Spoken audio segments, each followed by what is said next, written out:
सोनू एक प्रतिभाशाली चित्रकार था जिसके हाथों में रंगों को मिलाने की जादूगरी थी, और सोनिया एक मुक्त आत्मा जिसके संगीत की मधुर धुनों में अपनी आत्मा को गढ़ा था।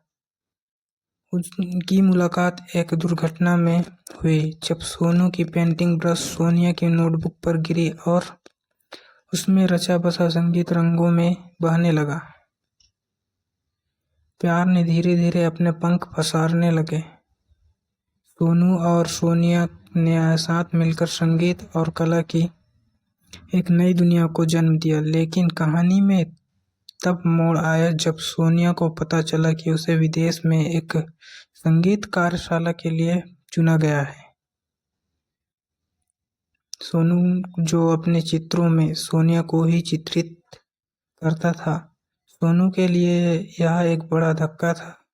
वह जानता था कि सोनिया का जाना उनके प्रेम की परीक्षा होगी।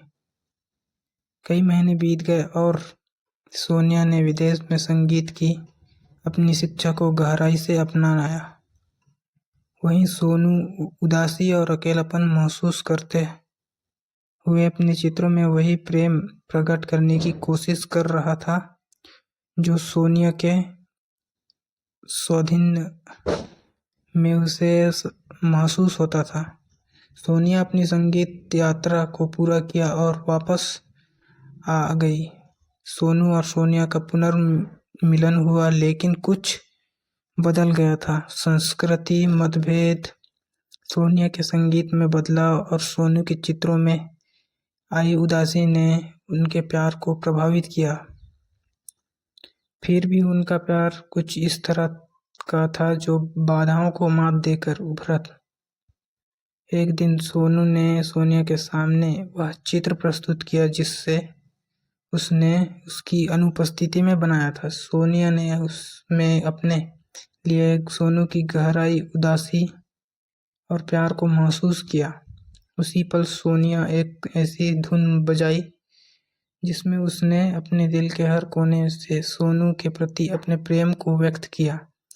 संगीत और चित्रकला के माध्यम से उन्होंने एक संवाद स्थापित किया जहां शब्दों की जरूरत नहीं पड़ी। कहानी समाप्त होती है, लेकिन उनका प्यार एक नया आयाम पा चुका था। एक ऐसा प्यार जो उनकी रचना, उनके संगीत और उनके चित्रों में अमर हो गया था। यह एक प्रेम कहानी नहीं है, बल्कि एक एहसास है जो प्रेमियों को प्रेरित करता है कि सच्चा प्यार कभी अधूरा नहीं होता, चाहे परिस्थिति कैसी भी हो।